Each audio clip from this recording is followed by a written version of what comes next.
pessoal, sejam muito bem-vindos a mais um episódio do nosso podcast Viva Leve. Eu sou a doutora Juliana, sou nutróloga, tô aqui com a Aline, cardiologista, minha companheira de jornada aqui no podcast. Hoje a gente vai falar de um assunto muito interessante com a doutora Amanda, que é endocrinopediatra. Ela vai falar um pouquinho sobre como o estilo de vida, né, desde a infância vai impactar aí na nossa vida adulta. Amanda, eu queria te agradecer por você ter aceitado o convite. Muito obrigada por dispor do seu tempo. Espero que essa nossa conversa seja muito produtiva aí para nossa audiência. Amanda, bem-vinda. Muito obrigada por ter aceitado o nosso convite. A gente entende que é super importante tanto essa parte do estilo de vida dos pais, né, na vida dos filhos. E a gente queria saber um pouquinho de você, qual que é a sua prática no consultório, qual que é as maiores dores das mães hoje quando te procuram, né?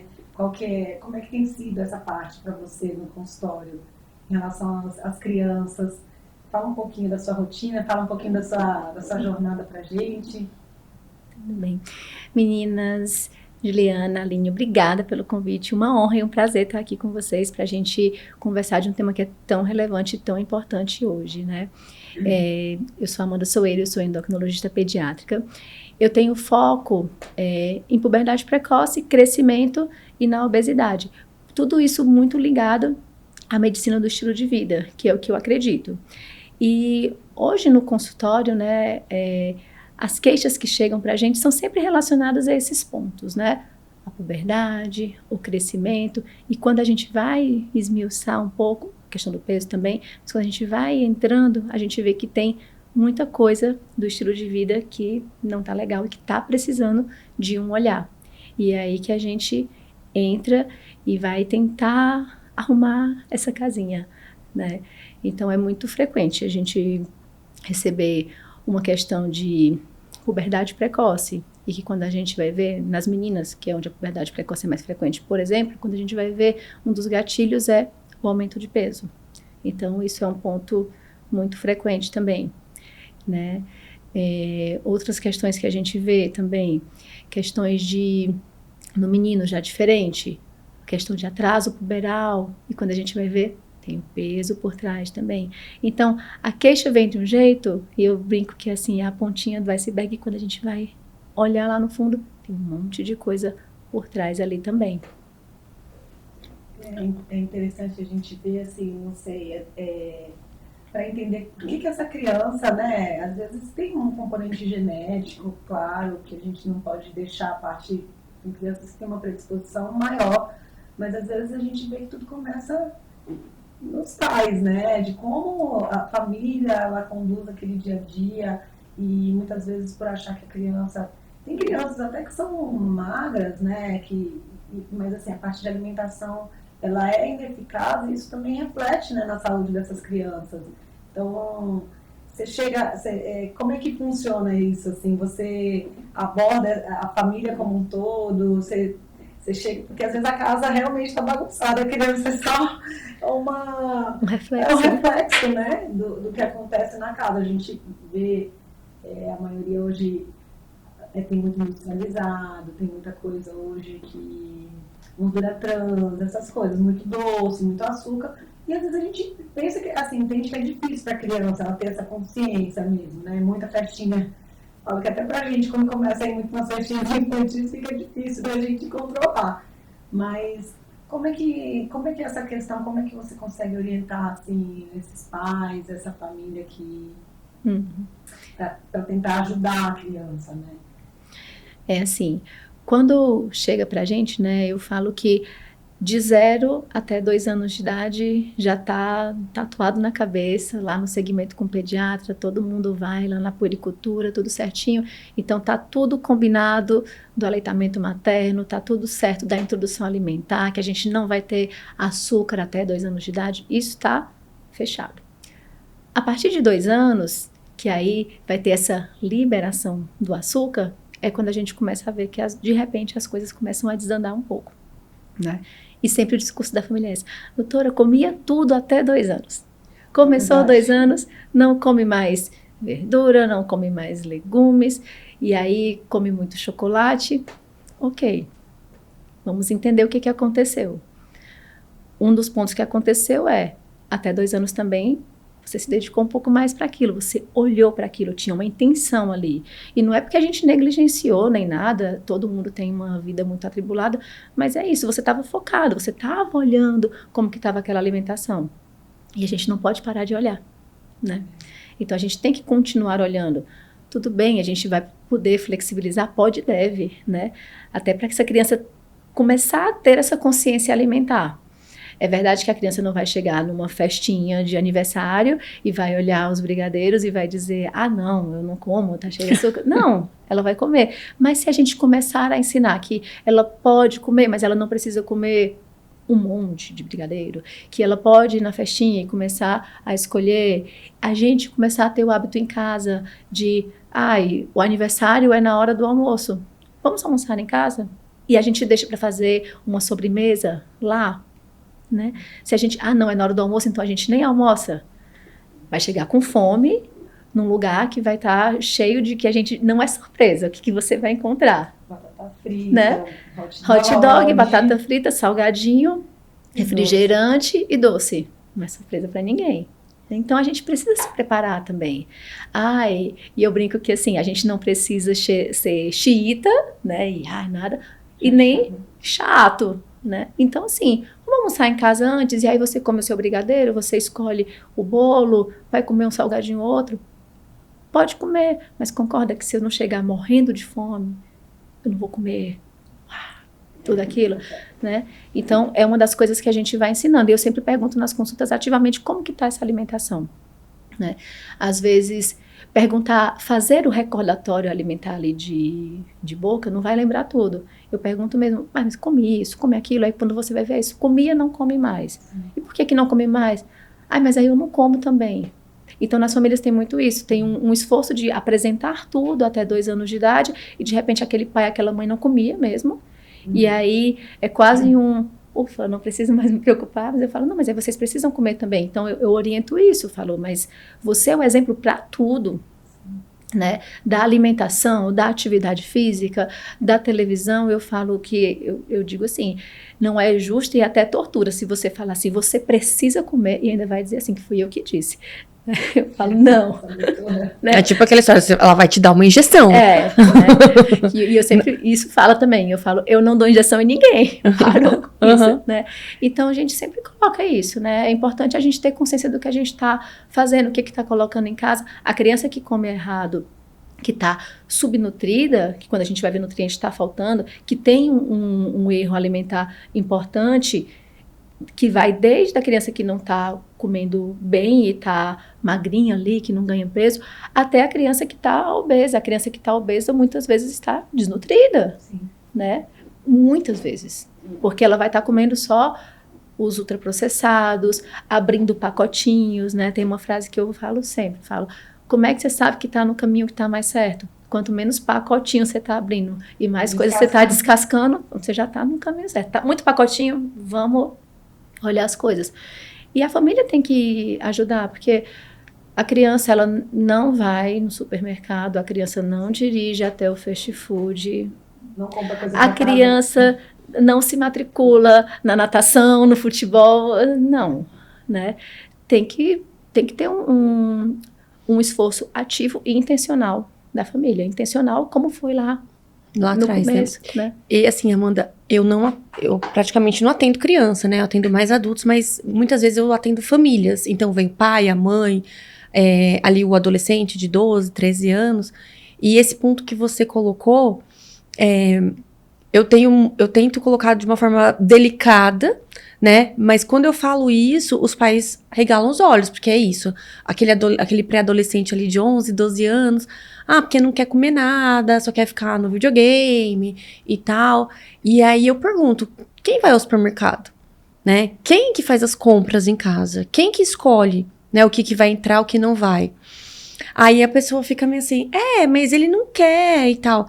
E aí é aquela questão, né? O quanto de autonomia está sendo dado para esse adolescente de algo que ele realmente tá ali formando a personalidade, já tá num momento de convívio social, de fazer escolhas, mas a responsabilidade é do adulto. Sempre. né, a responsabilidade é do adulto.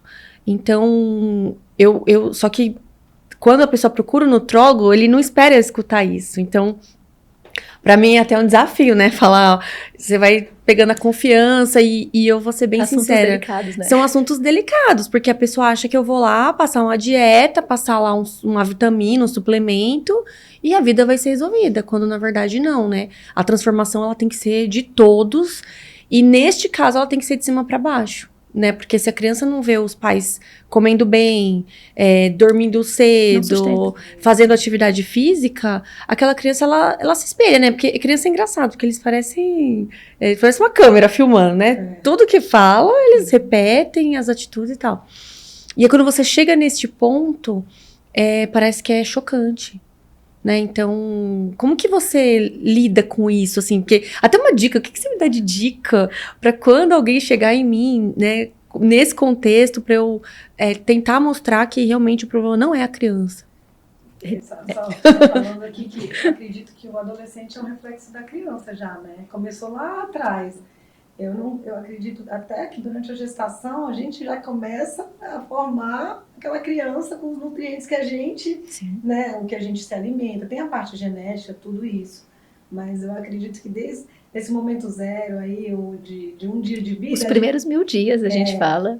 Então, assim, a gente tem que pensar... A gente pensa na alimentação saudável na gestação. Aí a criança nasce, você tem o maior cuidado, porque o leite, né? O que está nutrindo. Então, você tem essa consciência. Mas foi muito bom, assim. Os 2 anos parece que é uma libertação do pai, que passa da mãe, né? Dos pais, da mãe principalmente, que está lá desde a época da gestação, tendo que contar tudo que você come. Por exemplo, eu tive diabetes gestacional. Então, eu tive que fazer na gestação que tudo podia, né? Que você está grávida, na minha não podia, eu tinha que até o chuchu tinha culpa no cartório. Eu falei, gente, chuchu também tem açúcar, né? Então, assim, a minha mentalidade mudou, porque o pão francês, tudo aquilo ali. E aí a gente tem aquele cuidado maior, porque o bebê tá aqui, você fala, nossa, eu não quero que nada aconteça. E aí nasce e ainda tem a parte do leite. O que eu como, você tem um reflexo da criança. Eu comi um negócio, a criança teve cólica. Aí você tem consciência, mas os 2 anos é incrível mesmo. Aí parece que você fala assim, nossa, eu só quero que ele coma. Qualquer coisa, assim, né? Aí 3 quilos de macarrão, mas tem que comer. O importante é a criança comer e tá engordando. E que também tem as crianças com muita seletividade, assim. E eu acho que é até mais difícil, não é? Quem tem muita seletividade do que o... Sim. Eu tive duas pautas e né? Polêmicas, né? É assim, do que você falou, para mim é desafiador também, tá? Não pense que a gente entra nessa temática e é assim, livre de olhares e às vezes não volta com você. Porque se sente ofendido. Sim, né? Isso acontece muito. Acontece. Eu falo que são temas polêmicos, porque a gente tratar a obesidade infantil, você vai mexer em muitas coisas. O pediatra, o endocrinopediatra, quem trabalha com nutrição infantil, você entra na casa da pessoa, né? Você entra, e lá, e o café da manhã, e você entra e você abre uma porta que às vezes foram te procurar pensando uma coisa e fala assim, nossa, mas era assim mesmo? Né? Então, é desafiador para mim também. Mas a gente precisa, né? E, na minha defesa, eu falo assim, foi você que me procurou. E eu quero te ajudar. Então, vamos lá. Então, eu sempre coloco isso que as escolhas são feitas pelos adultos. As crianças, os adolescentes, elas vão comer ou vão fazer a dinâmica de rotina, de atividade física, enfim, o que está sendo posto para elas, né? Em relação à autonomia, ela é super importante. Mas a gente só pode dar autonomia desde que a gente perceba que aquela criança ela está apta para ter autonomia. Eu tenho 2 crianças, 2 e 6 anos. Elas sabem fazer escolhas. Mas por que elas sabem fazer escolhas? Porque eu ensino. Né? Então, eu brinco que a mais velha, né, que é mais velha, mas tem só 6 anos, ela é a policial de toda a sala, porque ela sai dedurando todo mundo. E assim, a gente fala dedurando e ri, as mães sabem que eu sou endocrinopediatra, né? Mas por que isso? Porque eu falo para ela, né? Então, para a criança começar a ter consciência, e nessa idade eles ficam até muito extremistas, que aí eu falo, não, mas pode, é só equilíbrio, ter cuidado, enfim. A gente tem que ter cuidado nesse ponto também, porque a gente não pode aterrorizar todas as coisas, porque é ruim, porque aí se a criança é criada também num ambiente de muita restrição, quando é na adolescência, ela vai cair para compulsão. Um transtorno alimentar, seja ele qual for, né? Ou Uma bulimia, uma anorexia. A gente precisa ter comum, né? muito cuidado com isso. E essa sementinha, esse terreno, ele começa lá na infância, né? Com os discursos que as pessoas acham que não está acontecendo nada, a criança está absorvendo tudo, né? Desde o falar que é gordinho, desde o falar que é pequenininho, é um magrinho, eles estão entendendo tudo que está acontecendo. E sim, quando chega esse terrenozinho que está ali lá na infância, quando é lá na adolescência, isso pode virar uma coisa grande, pode virar um transtorno. Então, a gente tem que como a gente é intencional na gestação, na primeira infância, a gente tem que continuar sendo intencional e saber o que a gente está fazendo, né? Então, quando eu entro nessa seara, eu falo isso, que, olha, tem que dar autonomia, mas a gente tem que entender. E se eu comprei, vamos supor, um chocolate, tá? Gente, se eu comprar uma caixa de chocolate, vocês conseguem guardar e ir dividindo? Não conseguimos, então não compre. Você tem que se conhecer, conhecer o seu filho. Então, só pode dar autonomia à medida que consegue. Tem casas que, tem lá, na entrada da casa, tem lá uma bomboniere cheia de chocolate. Ok, muito lindo, mas vocês vão comer tudo de uma vez? Não, se vocês conseguem passar por ela e comer eventualmente, ok. Isso é ter autonomia e eu conseguir ter minhas escolhas. Mas eu não consigo, poxa, tira. Não vai... Se ajuda também, ajuda teu filho também, né? Quando isso ficar mais consciente, ok, põe de volta. Então, autonomia a gente só pode dar quando existe um equilíbrio. E também outra coisa que eu falo na minha defesa também, quando eu entro nessa seara, eu falo assim, para mim tudo isso é muito óbvio, mas tudo bem, eu estudei isso, eu entendo que eu preciso explicar para você, mas deixa eu te falar uma coisa, você tem dúvida se eu for falar para uma criança de 8, 9, 10 anos de que ela não pode tomar um vinho? Que é isso, doutora? Eu falo, pois é. Né? Não gera dúvida, não gera espanto. Então a gente precisa ter esse cuidado, porque se a gente faz uma alimentação que não está adequada, que está tendo um consumo muito grande de ultraprocessados, a gente está levando o risco dessa criança. Muito fast food, a gente está levando o risco dela, levando o risco de doença cardiovascular na infância, alterações de colesterol na infância, né? A gente está elevando o risco das meninas a terem obesidade e acabarem tendo uma antecipação da puberdade ou um atraso puberal nos meninos. Indo para a seletividade alimentar que você perguntou, é muito difícil também, e a seletividade alimentar é assim, ela acontece primeiro naturalmente pela idade da criança, não é porque ela vai ficar seletiva, é porque ela enquanto indivíduo, né, vai chegando com uns 4 anos de idade, ela entendeu que ela pode fazer escolha. Isso é ótimo, isso é lindo, é a neurologia, não é nem na minha área, né? É desenvolvimento, tipo, sou um ser humano aqui, eu me coloco, eu me defendo e eu escolho o que eu quero. E tá bom, né? Então você vai escolhendo o que você quer e também vai começar a ter as preferências que a gente tem, né? Eu falo, não precisa gostar de tudo, mas todos os grupos alimentares têm que estar presentes, né? Então, começa daí. Aí a família tá naquela correria do dia a dia. Aí fala, mas ele não come mesmo brócolis, ele não come não sei o que, eu nem compro mais. Sim. Porque eu não... E aí essa seletividade, ela se perpetua. Porque não vai ter mais exposição. E aí como é que vai voltar? Não volta, né? Então, quando começou a seletividade, aí eu falo assim, gente, na hora de ir para a escola, na hora que os horários são apertados, ok, a gente tem só que vencer a luta. Nesse horário, a gente não vai ficar brigando.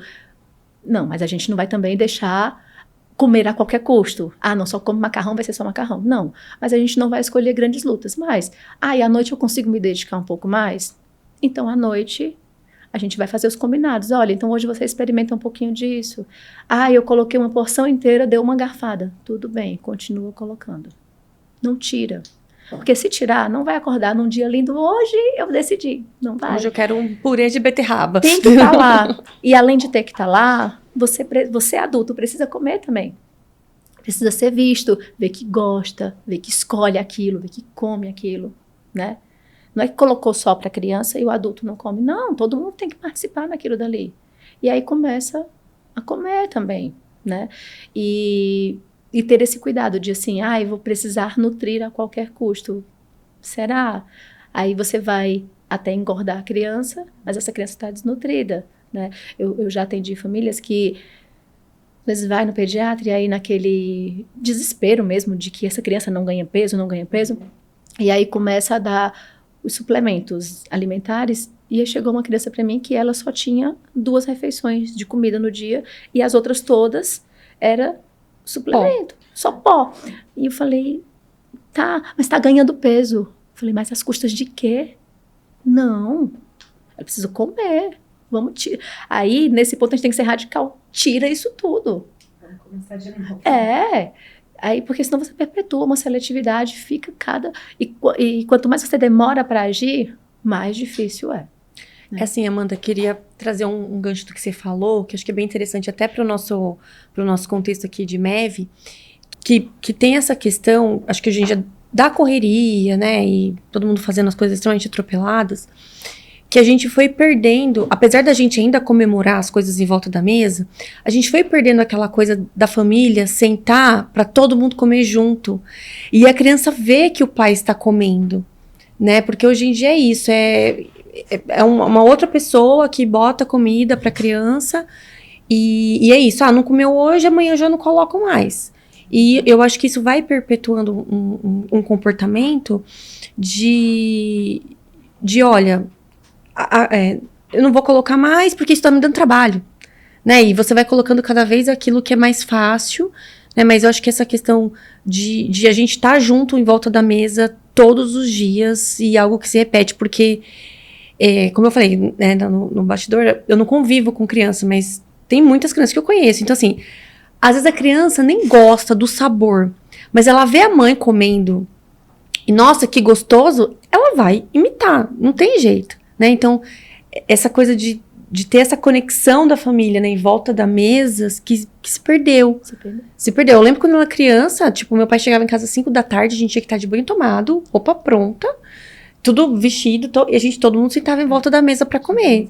E ninguém levantava enquanto todo mundo não terminava. Às vezes tinha alguns atos meio agressivos, né? Que a minha irmã não comia muito bem e tal, mas era isso. Ninguém levantava enquanto não terminava. E por mais que a gente fale, puxa, mas isso era um pouco ruim, eu não sei o quanto isso, se a gente colocar na balança, hoje eu sou uma pessoa que come de tudo, assim. Acho que só não como, se botar pedra com sal, eu como, entendeu? No entanto que eu acho que escolhi nutrologia por conta disso, porque eu sou uma pessoa que me alimento bem, né? Eu digo que me alimento bem. Mas eu fico muito triste, porque eu vejo que quando a gente começa a conversar sobre esses assuntos, as crianças não veem os pais comendo. E quando comem juntos, é o fast food, é no fim de semana uma pizza, né? E aquela coisa ali do de pouquinho em pouquinho acabou que se perdeu, né? Tem uma... Não sei se já aconteceu com você, mas às vezes você fala assim, nossa, meu filho ele não come isso, né, em casa.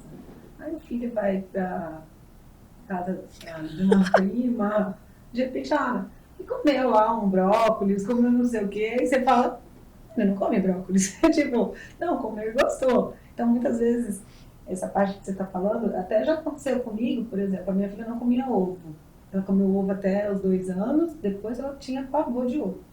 Depois de um tempo, do nada, porque de vez em quando a gente esquecia também, não gosto do ovo. Então, não vou dar. A gente tentou. Nesse caso... A gente fazia, tem ovo cozido, olha como faz o ovo, vamos fritar o ovo juntos? Daí a gente fez umas coisas assim, não gosto de nenhum tipo de ovo, nem omelete, nada.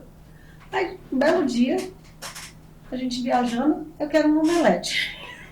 Mas você nem come ovo, do nada ela começou a comer o ovo de novo. Então tá. Então, assim, às vezes, essa parte, assim, da gente tá sempre, acho que expondo. De um tempo tá bom, vai. Ela fala que ela gostava de brócolis, depois não gostava, ela disse que não queria mais. Aí, às vezes, mistura com outra coisa, passa um tempinho, volta. Eu acho que a gente, esse negócio que eu paladar vai mudando também, né? Eu acho que tem a questão da influência também das outras crianças. Sim. Porque às vezes ele tá ali num ambiente que a criança, que nem você falou, sua filha, a melhor amiga lá de 4 anos adora ovo. Daí ela falou assim, acho que eu vou comer ovo também, porque a Maria Eduarda também come, Sim. eu também vou comer, Sim. né? É. Porque eles imitam, gente, não tem como. Imitam, e o ser humano, ele quer pertencer. É. Né? E a alimentação, ela é muito social também, né? Isso que você trouxe desse ponto de se alimentar à mesa, tem um estudo sobre isso. Ah, que legal. Então, não foram só vozes da sua cabeça, que ele traz exatamente isso. Ele coloca assim, que uma família, se ela tiver na semana pelo menos 3 a 4 refeições em família, a gente está melhorando muitas coisas, não só a alimentação, mas da alimentação reduz o risco de sobrepeso e obesidade, melhora as relações sociais, diminui índices de depressão, de suicídio. Porque são as conexões sociais são importantes, faz parte da... É até um pilar da MEV também, Sim. né? Então, as crianças têm perdido isso também, né? Tanto pela falta dos pais estarem ali presentes na refeição, dessa refeição ser uma refeição rica nutricionalmente, né? E às vezes quando está presente, está no celular. Cada um no celular. E aí, ou seja, mesmo que esteja ali, não está. Então, o momento de sentar todo mundo à mesa, de ter a conversa, e que de repente teve até uma briga ali, mas aquilo dali ficou, você vê, você traz isso e às vezes remota até uma memória afetiva. Isso é bom pra gente, né? Então, a família estar sentada à mesa é muito importante. É muito importante, porque vai trazer esse momento de conexão entre a família, que hoje em dia é difícil, né? As pessoas trabalham muito, a gente está conectado o tempo inteiro. As crianças, às vezes, muitas crianças ficam em período semi-integral ou integral na escola, né? Então, ter pelo menos uma refeição à mesa é muito bom para a criança. E é difícil. Com certeza, é difícil. Né? Mas tem que ter esse esforço. E porque senão fica... Porque, trazendo um recorte que você falou, quando vai ter a refeição, vai ser só o fast food, aquilo vai ficar. E vai ficar como um hábito e como uma coisa boa, porque estar com a minha família vai ser bom, o prazer está naquilo. E às vezes eu estou construindo uma conexão, um prazer, mas de uma coisa que não é tão boa, né? Então, quando a gente vai... Memória afetiva de um lugar que tem que ser meio de uma comida que não é tão saudável. Né? Né? Então, assim... É por isso que eu falo, como a gente tem que ser intencional, né? Eu falo, gente, esse negócio de maternidade, e eu falo assim, eu sou endocrinopediatra, né? Eu fiz a endocrinologia, eu estava grávida da minha primeira filha. E eu falo que foi um plus. Eu falo assim, você ir no pediatra, todos são bons, não desmerecendo, mas quando o pediatra, ele tem filho, ele dá o up na consulta para a família, para o paciente, é muito melhor. Por quê? Porque eu vivo aquilo dali, entendeu? Então, assim, a seletividade, a birra dos 4 anos, quando a mãe fala, eu digo, eu sei. Eu falo, eu tenho 2 exemplares em casa. Né? É que nem aquela história, né? O médico que pratica atividade física, ele prescreve mais atividade física. Muito mais. Então, quando você vivencia aquilo ali, né? Exato, exato. E trazer para a atividade física também é importante, né? As crianças hoje, elas estão muito sedentárias, né? Muito sedentárias. As famílias estão sedentárias. E, assim, fica sedentário porque tanto está muito tempo na escola e está muito tempo na tela. Os estudos mostram, o brasileiro é o que mais fica na tela, né? E as crianças ficam cerca de 5 a 7 horas por dia na tela. Gente, é demais. E quem fica 5 a 7 horas por dia na tela ainda tem que ir para a escola, tem que dormir, não dá tempo de fazer atividade física mesmo, né? Então a gente precisa rever tudo isso. E a infância mudou muito, né? Se a gente for pegar a infância da gente, né, algumas décadas atrás, poucas, né? Não precisa falar muito, poucas. Você brincava muito, corria muito. Brincava na rua, né? A conformação era muito diferente. A gente brincava na rua, as casas tinham, de repente, um quintal, tinha um espaço ao ar livre. Então, era diferente. As crianças hoje, eu entendo que ficou perigoso, ficou... Amanda, você tem coragem de deixar sua filha na rua? Não, não tenho. Mas como eu não tenho coragem de deixar na rua, porque sim, está perigoso, eu tenho que criar oportunidades. Né? Então, leva num parque para poder brincar. Ok, pela conformação das coisas, de repente deu um pouquinho mais de trabalho para a gente do que era antes lá para os nossos pais, que soltava a gente na rua, soltava no quintal. É verdade, mas então a gente vai precisar fazer esse esforço ativo, sim. Porque se a gente for deixar só na tela, é muito perigoso, né? E é ruim pela questão do sedentarismo também. Sedentarismo e obesidade. A tela é assim, aí eu falo assim, é uma cebola com muitas camadas, né? A gente vai aquela criança vai estar ali, vai ter aquele consumo imediato, aquela dopamina, aí vem as questões de hiperfoco numa coisa só, as crianças estão... Aí, esse daí chega para mim a queixa assim, é muito irritado, é muito ansioso. As crianças todas são irritadas, ansiosas, comem mal, não dormem bem. Fica quanto tempo? Né? Tudo isso. Aí como é que é? Não, chega da escola, fica com tela. Chega na escola, jogos, jogando videogame. Não tem limite. Aí quando você vê, e come quando? Não, come com a tela. Então a criança não sabe nem o que está comendo, como que está comendo, não faz nenhuma atividade, quanto está comendo, né? E não faz nenhuma atividade física, porque está ali na tela. E a família ainda fala assim, mas pelo menos está em casa, está seguro. Não está seguro, não. Não tá seguro, outro tipo não. É outro tipo de perigo, né? Eu falo assim, antes era... o bandido, o pedófilo lá na pracinha tinha, mas era difícil de alguém encontrar com ele. Hoje não, ele entra dentro da sua casa. Dentro da tela. Dentro da tela. As redes sociais, então, tudo, né? a gente fica com uma falsa sensação de segurança, mas não está seguro, não. A gente tem menos controle hoje, né? Porque a internet hoje tem um mundo... Tudo. E a gente vê até nesses desenhos que muitas vezes eles são... estão em lugares que são para crianças e tem a faixa de idade, mas quando você vê, tem conteúdo super... E não precisa nem ser faixa de idade, acho que assim, tem que estar de olho se aquilo está de acordo com os seus próprios princípios, né? Valores, com seus valores, porque aquilo está ensinando alguma coisa para a criança, né? É muito difícil, porque na própria escola, eu também tenho uma filha de 6 e um filho de 2. Então, o de 2 come tudo e a de 6... Que a sua filha de 6 anos, ela é uma mini adulta, a filha dela. Então, é uma gracinha. Tem várias etapas que eu achei bem interessante, até durante essa parte da alimentação, como a gente percebeu que tem fases que ela não gostava realmente de nada e de repente volta a querer consumir. A gente tenta colocar aqui uma coisa ou outra, prova isso aqui, nem queijo ela gostava. Falei, gente, ninguém vive sem queijo. Assim, aí depois a gente tentando introduzir algumas coisas e outras coisas ela foi começando a ter, o paladar foi mudando. Então, na minha experiência, só como mãe, não como... É muita experiência. Com 6 anos. Mas eu percebi que a gente, por mais que a gente um tempo, primeiro, por exemplo, chocolate é uma coisa que você estava falando. Parece que a criança, enquanto vê, o chocolate quer acabar com tudo. Principalmente na Páscoa, que tem um monte de opção. A gente tenta evitar mesmo ter, porque a gente sabe, eu consigo me controlar. Mas ela, se deixar, ela quer comer o tempo inteiro até acabar. Então, a gente tenta fazer os combinados, mas a gente sabe que às vezes é difícil para a criança. Mas essa questão, assim, de você tentar sempre expor a criança de novo aos alimentos. E eu acredito, assim, a tela realmente, ela tem uma ação, né, de dopamina, que a criança quer tudo muito imediato, ela não quer ter esforço, e atrapalha o sono, que também é um dos principais pilares, principalmente para a criança, né? Acho que para a gente, imagina para a criança, para a parte hormonal, a regulação hormonal, né? Sim. Então, as crianças que não dormem bem, aumenta a compulsão por doce, por alimentação, né? Uhum.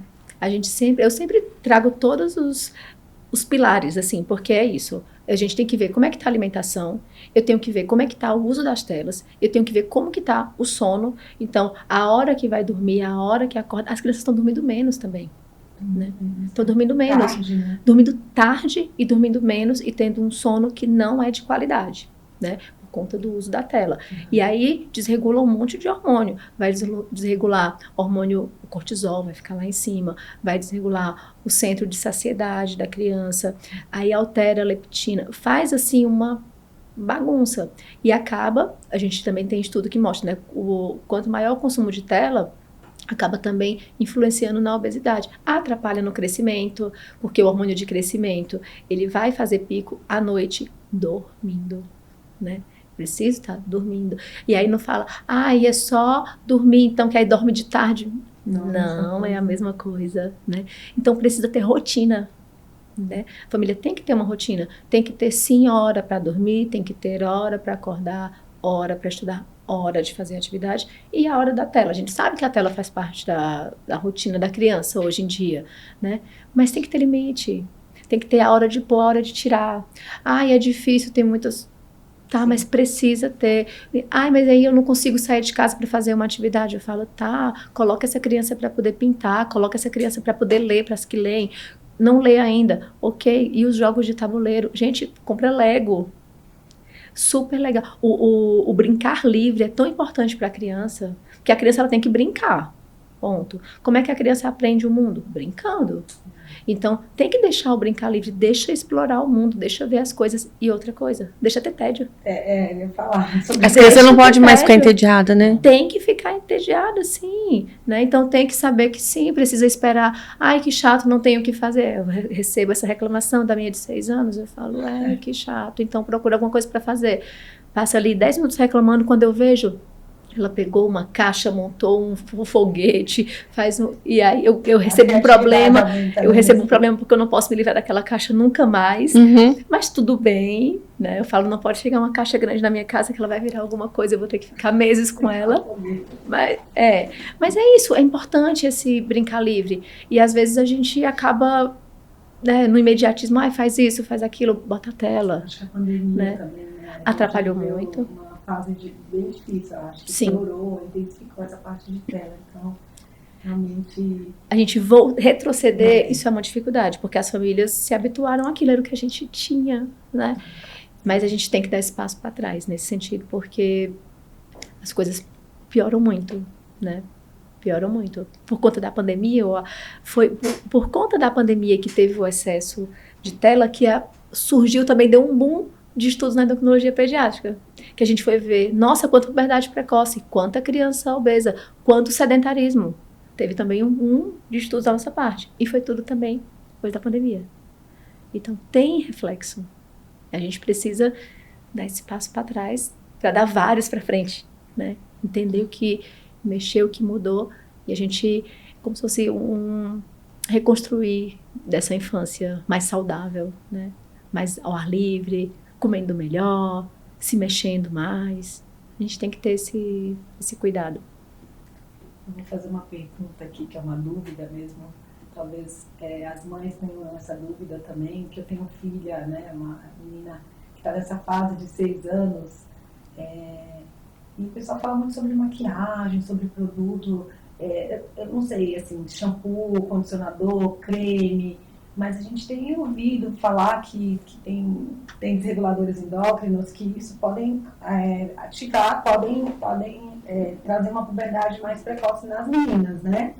E qual que é o cuidado, assim, que a gente precisa ter sobre maquiagem? Eu acho que tem todo um histórico já, as pessoas falam bastante, mas assim, eu não sei se são todos, esmalte, até condicionador, creme. Às vezes a gente, como mãe, às vezes as crianças estão lá querendo mexer nas coisas das mães e talvez muita gente não sabe disso e acaba deixando porque acha que é um creme inocente, que é um produto inocente, mas queria saber um pouquinho, até pra gente poder se prevenir melhor, né? Sim. Conta um pouquinho pra gente.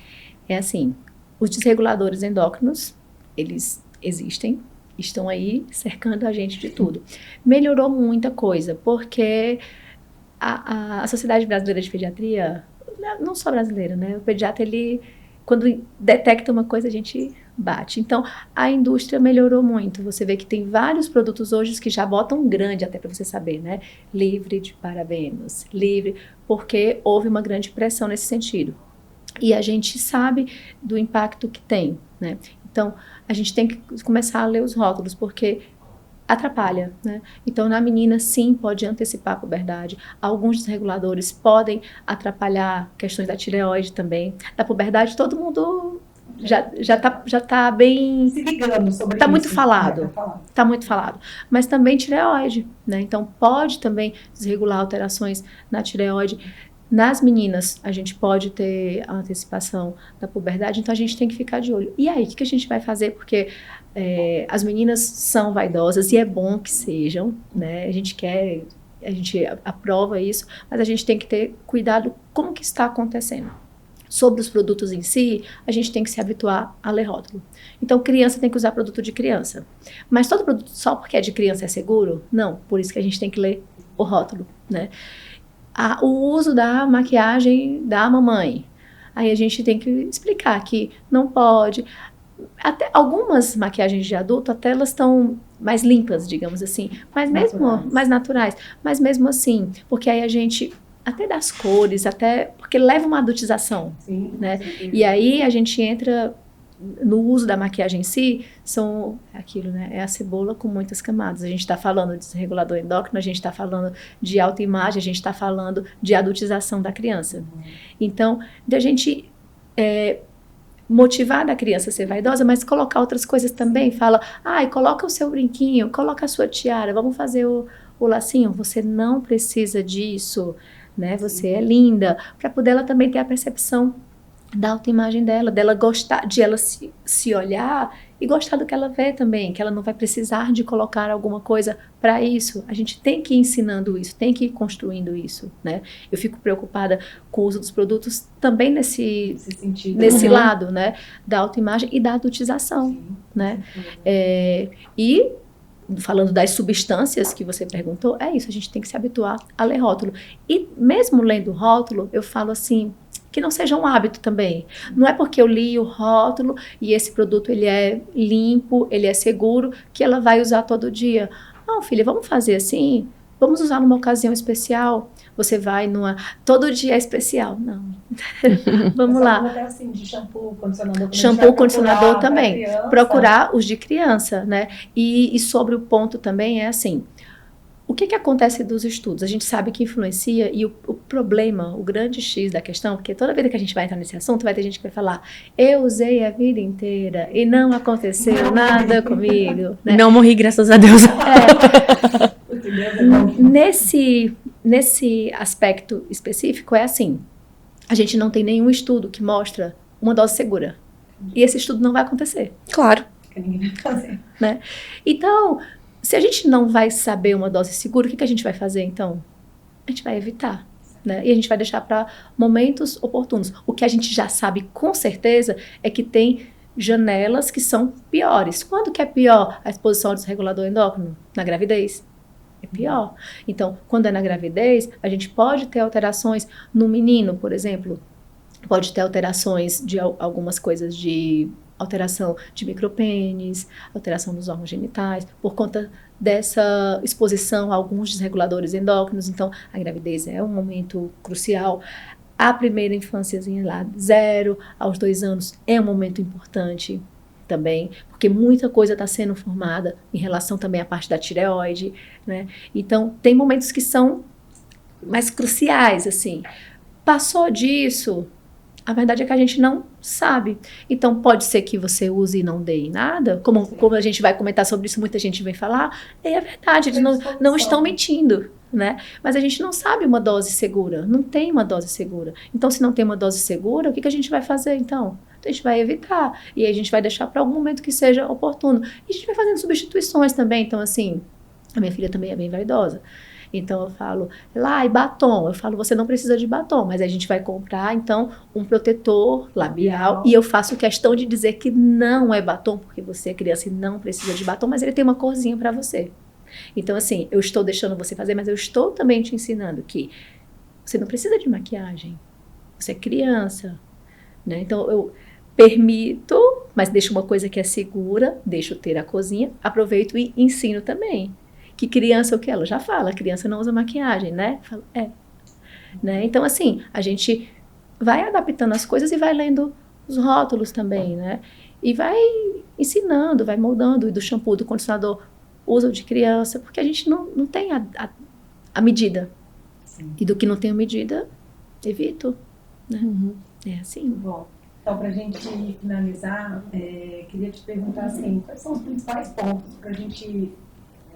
que um pai, que uma mãe precisam ficar atento assim, nessa fase da criança, tanto para não levar para esses extremos, ou quando já começa a ter indícios de alguma coisa, tipo na obesidade, o que a gente deve ficar em alerta, assim, que seria importante para os pais, para buscar ajuda, para poder realmente já vê isso de uma forma precoce.